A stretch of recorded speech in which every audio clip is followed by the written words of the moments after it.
রাজধানীর গুলশানে বিএনপি চেয়ারম্যানের কার্যালয়ে দ্বিতীয় দিনের মতো চলছে সংরক্ষিত নারী আসনের প্রার্থীদের বাছাই প্রক্রিয়া। সেখানে রয়েছেন সহকর্মী আমিনুল ইসলাম, যুক্ত হচ্ছি তার সাথে।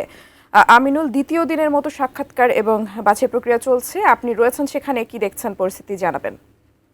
যে সংরক্ষিত নারী আসনে যে মনোনয়নের জন্য ইতিমধ্যে বিএনপি তাদের যারা মনোনয়ন নিতে ইচ্ছুক তাদের কাছ থেকে আবেদন নিয়েছিলেন এবং তার প্রেক্ষিতে গতকালকে থেকে যারা মনোনয়ন নিয়েছেন বিভিন্ন বিভাগ জেলা থেকে তারা সাক্ষাৎকার নিচ্ছে দলের সর্বোচ্চ নীতি নির্ধারণী ফোরাম স্থায়ী কমিটি এবং সেখানে দলের চেয়ারম্যান তারেক রহমান তার নেতৃত্বে দলের স্থায়ী কমিটির সদস্যরা এই সাক্ষাৎকার নিচ্ছেন।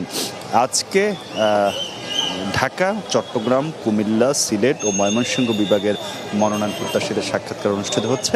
গতকাল ছিল রাজশাহী, রংপুর, খুলনা, বরিশাল ও ফরিদপুর বিভাগের সংরক্ষিত মহিলা আসনের সদস্যদের সাক্ষাৎকার।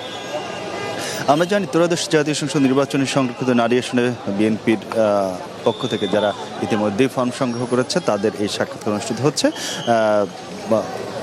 গত 10, 11, 12 এপ্রিল মোট 3 দিন বিএনপি দলীয় মনোনয়ন ফর্ম বিক্রি করে। ফর্মের মূল্য রাখা হয়েছিল 2,000 টাকা আর 50,000 টাকা জামানত রাখা হয়। এই 3 দিনে 1,300টি ফর্ম বিক্রি হয় দলের পক্ষ থেকে। এর মধ্যে 1,300-এর মধ্যে 900টির বেশি মনোনয়নপত্র জমা পড়ে। আমরা জানি সংরক্ষিত নারী আসনের ভোট গ্রহণ হবে আগামী 12ই মে। মনোনয়নপত্র জমা দিতে হবে 21 এপ্রিলের মধ্যে। এরপর 22 ও 23 এপ্রিল যাচাই বাছাই শেষে 26 এপ্রিলের আপিল করা যাবে। 26 এপ্রিলের মধ্যে যাদের যাচাই বাছাইতে বাদ পড়বে তারপর সব কিছু নিষ্পত্তি হবে 27 ও 28 এপ্রিল। 29 এপ্রিল প্রার্থীতা শেষ প্রত্যাহার করা যাবে এবং এরপরে 30 এপ্রিল প্রতীক বরাদ্দ দেওয়া হবে।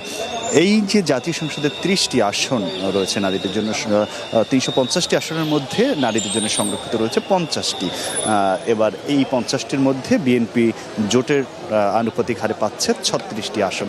সেই 36টি আসনের জন্য এই নারীরা যারা বিএনপির হয়ে মনোনয়ন কিনেছেন তারা তাদের দলের কাছে তাদের অবস্থান তুলে ধরছেন। বিগত দিনে তারা কি করেছেন, দলের পক্ষে তাদের কি অবস্থান ছিল, রাজপথে তারা কি করেছেন, কেন তাকে মনোনয়ন দিবেন, এই বিষয়গুলো নিয়েই মূলত তারা সাক্ষাৎকার বোর্ডের কাছে তাদের সেই বিষয়টি উপস্থাপন করছেন।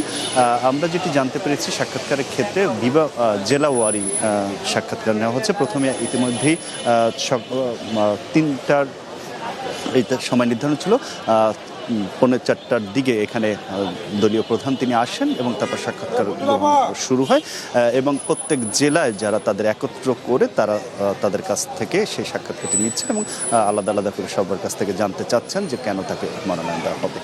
সেই আলোচনাটি বোর্ডের কাছে হচ্ছে এবং একই সঙ্গে দলীয় যারা মনোনয়ন বোর্ডে রয়েছেন তারা যারা এসেছেন তাদেরকে কাছ থেকে এই আশ্বাসটিও নিচ্ছেন যে তারা যাকে মনোনয়ন দেবেন তাদের পক্ষে যেন তারা সাথে থাকেন এবং তাদেরকে যেন যদি মনোনয়ন দেওয়া না যায় সেক্ষেত্রে দল তাদেরকে যে কিছুটা সান্ত্বনাসূচক কথাও বলছেন। তো এই ছিল আমার কাছে বিএনপির সংরক্ষিত নারী আসনের সদস্যদের যে মনোনয়ন যারা চেয়েছেন তাদের সাক্ষাৎকার খবর।